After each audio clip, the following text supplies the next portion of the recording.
सब देखने और सुनने वालों की खिदमत में मोहब्बत भरा सलाम। नाज़रीन, इसराइल ईरान जंग आजकल काफ़ी खबरें आप सुनते हैं। असल क्या वहाँ पे चल रहा है? अरफान अहमद खान साहब हमारे साथ है। खान साहब, क्या हालात चल रहे हैं इस वक्त वहाँ? हालात जो है वो बज़ाहिर तो दुनिया यही समझती है कि भाई जंग के बादल जो है वो मंडरा रहे हैं और किसी वक्त भी जंग शुरू हो सकती है।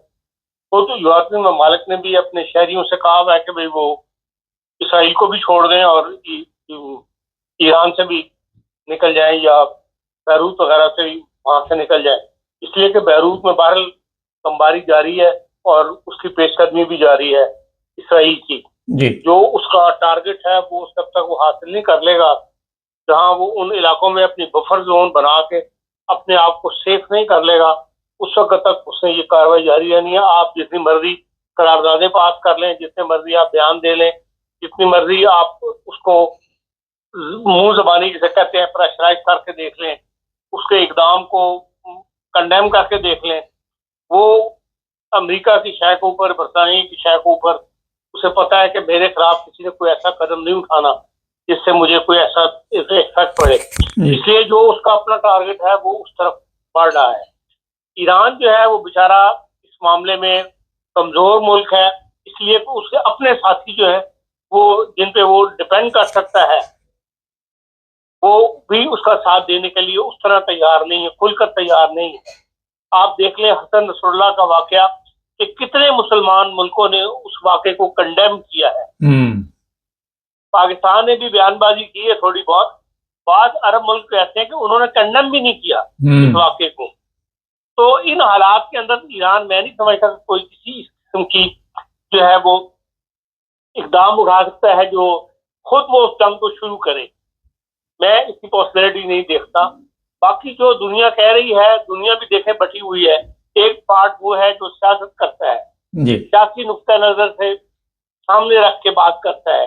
एक नुक्ता नजर वो है जो दुनिया की इक्तिसादियात को कंट्रोल कर रहे हैं कि दुनिया की इक्तिसादियात से हर जो दुनिया में कदम उठाया जा रहा है उससे दुनिया की इकोनॉमिक्स को क्या फर्क पड़ेगा, इक्तिसादियात को क्या फर्क पड़ेगा, उसको वो मद्देनजर रखते हैं।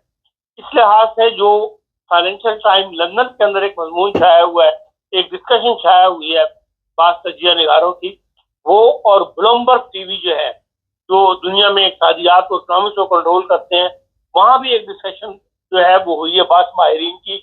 उसके नतीजे में बज़ाहिर ये नजर आता है कि जंग के कोई ऐसे, शायद जंग अभी कुछ डिले हो या जंग के आसार नजर नहीं आते हो इन लोगों को।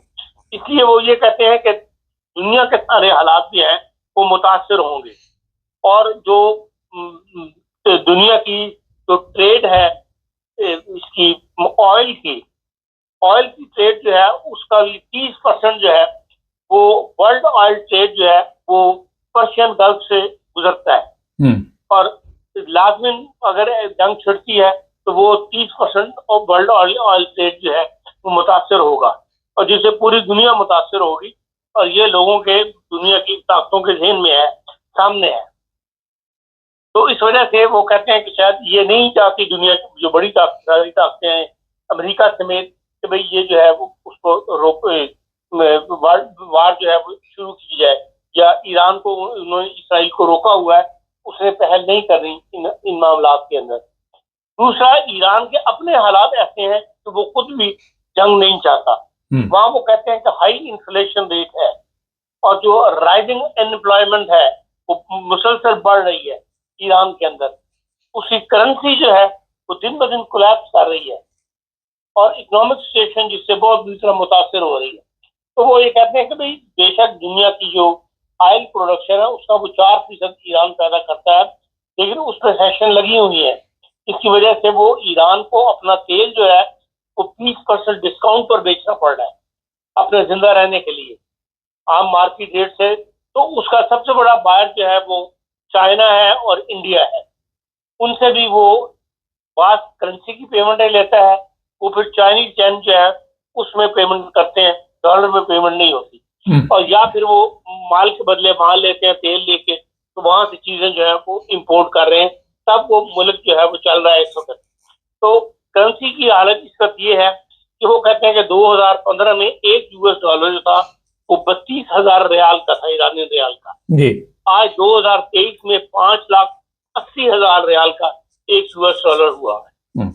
तो अगर जंग छिड़ जाती है तो ईरान किसी तरह से भी इस पोजीशन में नहीं है कि वो जो कोई भी लड़ना है, अगर लड़ना है तो बात है तो ईरान को असला प्रोडक्शन तो नहीं करता, असला तो उसको बाहर से खरीदना पड़ेगा।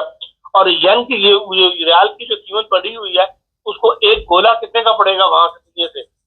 इसलिए वो कहते हैं कि भाई ये इस तरह ईरान भी ये तो वो कहता है कि मैंने ईरान को इसराइल से बदला लेने के लिए, इसलिए वो अमेरिका को पहले इन्फॉर्म कर रहा था कि भाई हमें 200 या 400 रैकेट चलाने दो, इसके बाद जंग खत्म, हमारी तरफ से कोई वो नहीं होगा।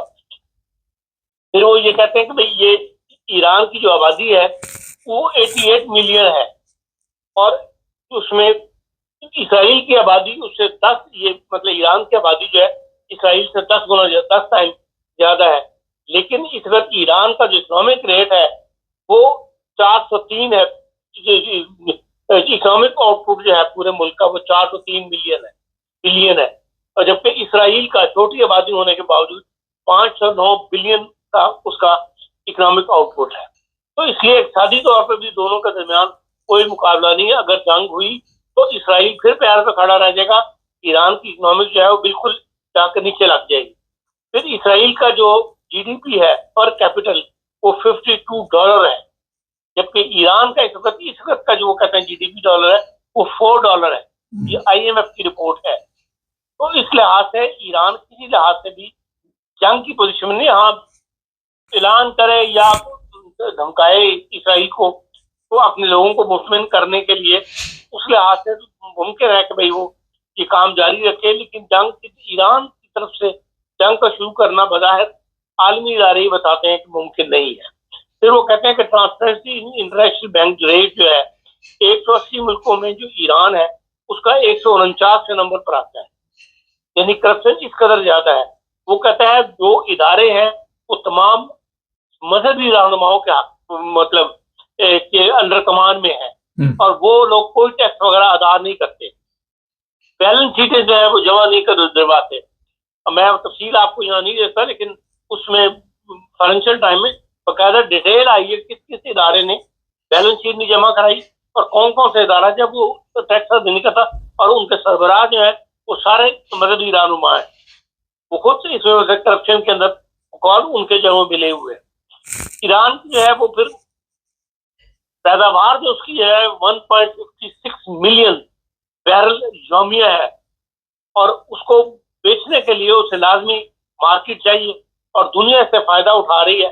और जो लोग नहीं, जिन पे पाबंदियां लगी हुई हैं, वो भी चोरी छुपे ईरान से वाया सिंगापुर कहते हैं तेल खरीद रहे हैं। वो कहते हैं कि 383 शिप जो है वो ऐसे पकड़े गए हैं जो ईरान का तेल लेकर जा रहे थे। तो ईरान को अपने जिंदा रहने के लिए इस किस्म के हरबे इस्तेमाल करने पड़े, तब उसकी मुल्क जो है वो कायम है या इक़्तिसादी तौर पर वो चल रहा है। इसलिए जंग के हालात जो बज़ाहिर नजर आते हैं कि भाई आलमी जो इक़्तिसादी माहिरीन है उनकी राय यही है कि शायद अभी जंग ना मुतामल ईरान हो सकता है, ईरान हो सकता है ना मुतामल, और ना ही इसराइल हो सकता है, क्योंकि इसराइल के पास जो लॉन्ग रेंज है उसको लाजमी मदद चाहिए। ईरान के पास इसराइल के पास कोई ऐसे तैयारे नहीं है या ऐसी राय नहीं है कि वो ईरान के ऊपर जो है वो मिसाइल फेंक सके, इतने लंबे मिसाइल जो है वो लेकर। उसके लिए लाजमी उसको रिफ्यूलिंग वाले जहाज चाहिए जो उसको लाजमी अमेरिका से लेने पड़ेंगे या यूरोपियन ममालिक से वो मदद लेकर वो करेगा। तो वो उसमें भी रुकावट पड़ रही है, अमेरिका इस हद तक जाने के लिए अभी तैयार नहीं है। इसलिए बज़ाहिर जो पढ़कर या देखकर दुनिया के हालात जो स्टडी किया है उससे यही नजर आता है कि भाई अभी जंग के हालात है, जंग शुरू ना हो, वो फिजा के अंदर यही नजर आता है बादल छाए हुए हैं जंग के, और बयानबाजी पर अगर चला जाए तो उससे यही नजर आता है कि हाँ ये जंग के किसी वक्त शुरू हो सकती है। लेकिन इक़्तिसादी पार्ट जो है दुनिया का माहिरीन जो है वो कहते हैं कि हालात ऐसे हैं कि शायद जंग शुरू ना हो सके। पर ये जो आजकल के हालात में हम देखते हैं वो मैंने आपको बयान कर दिया। खान साहब, ये बताइए, ईरान के ऊपर अमेरिका और भी पाबंदियां लगानी चाहता है तो उसमें कामयाब हो जाएगा?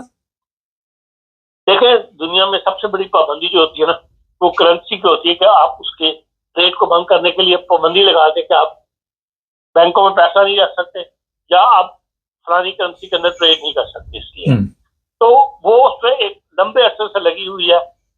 ईरानी का काफी पैसा जो था वो अमेरिकन बैंकों में पड़ा हुआ था, जो कि उन्होंने जब्त कर लिया हुआ है।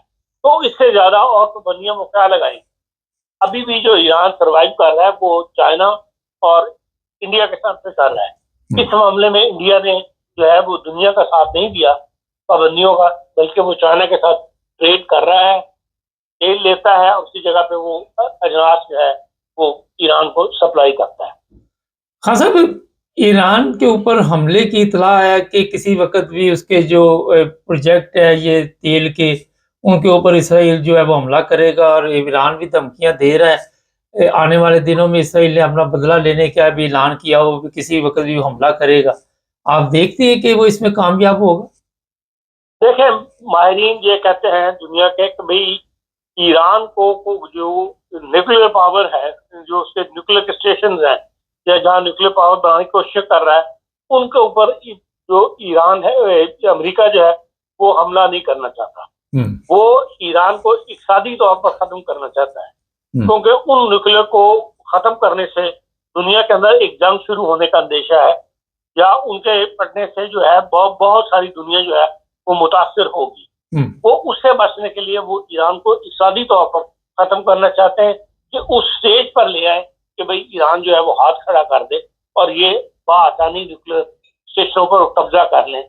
यही दुनिया कहती है कि वो पाकिस्तान के साथ कर रहे हैं, कि पाकिस्तान का भी न्यूक्लियर प्लांट जो है, या न्यूक्लियर जो उनके पास मौजूद है, उनको हासिल करने के लिए वो किसी जंग की नहीं चाहते, क्योंकि पाकिस्तान एक मजबूत फौज रखता है।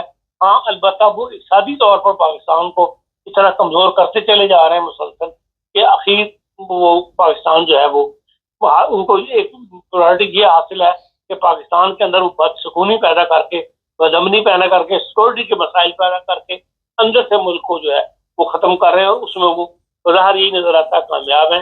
और यही पॉलिसी वो ईरान में चला रहे हैं। वहां पर भी मुद्दाओं के खिलाफ अब काफी मुजाहरे वगैरह होते हैं, और एक ऐसी फिजा कायम हो चुकी है जो मौजूदा रजीम के खिलाफ खुलकर सड़कों पर आ गई है। लेकिन ईरान में पाबंदियां इतनी है कि वो कोई खबर बाहर नहीं आने देते। ना ईरानी टेलीविजन जो है वो उसको नशर करते हैं, ना बाहर के टेलीविजनों को वहां पर वो शाम करने देते हैं।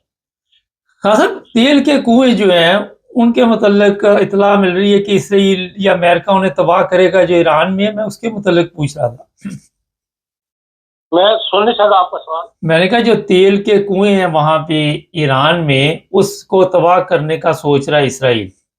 देखें, जाहिर है जंग होने की सूरत में आबादी के ऊपर तो कोई ना यूनाइटेड नेशन कहती है, ना आजकल का दुनिया मानती है कि भाई आप आबादियों को ऊपर जाकर बमबारी करें। और जहां पर इसराइल ने बमबारी की है आबादियों पर, वहां पर भी उसने प्ले यही लिया है कि वहां पर टेररिस्ट जो थे या इनकी मुसलमानी तंजीमों के जो सरबराह हैं, जो इनको हेड करते हैं, हसन नसरुल्लाह वगैरह, ये ऐसी आबादियों में जाके रहाइश रखते थे या अपने दफातर उन्होंने कायम किए हुए थे, जिसकी वजह से हमें वहां पर बमबारी करनी पड़ी। इसलिए आबादियों पर तो जाहिर है तो बमबारी नहीं करनी, तो फिर इंस्टॉलेशन जो होती है उन्हीं को तबाह करना होता है, जो फौजी हो या बड़े बड़े सिविल के वो। तो फिर इम्कान मौजूद है कि वो कोशिश होगी कि ईरान के जो तेल के कुएं हैं उनको ऊपर दबा करें, लेकिन उसके लिए उसको लाजमी ऐसे तैयारे चाहिए जो रीफिलिंग, जिनको वो रीफिलिंग कर सके। फासला 1800 मील बताया जाता है, 1800 मील तो फाइटर जेट नहीं जा सकता ना, उसके लिए रीफिलिंग चाहिए, और उसमें अमेरिका उसकी मदद नहीं कर रहा। जी, बहुत शुक्रिया खान साहब। ये थी जनाब ताज़ा सूरत हाल। चैनल को सब्सक्राइब कर लें, जुड़े रहें हमारे साथ ताकि और भी प्रोग्राम देखते रहें। आज आपके साथ एक बहुत ही ज़रूरी बात करनी है, वो ये है कि नाइन ब्रदर्स टीवी इंटरनेशनल जो हमारा यूट्यूब चैनल है, अगर आपने अभी तक सब्सक्राइब नहीं किया तो उसे सब्सक्राइब कर लें। 1 लाख के करीब जो सब्सक्राइबर है वो होने वाले हैं, और इसमें आपके तावन की ज़रूरत है। जब 1 लाख हो जाएंगे तो नाइन ब्रदर्स टीवी इंटरनेशनल को सिल्वर कार्ड मिलेगा, और आपके तो इल्म में है कि हमारे प्रोग्राम सच पर और हकीकत पर होते हैं, आपको मुख्तलिफ ममालिक की इन्फॉर्मेशन भी दी जाती है। तो जुड़े रहें मेरे साथ और सब्सक्राइब करना मत भूलें।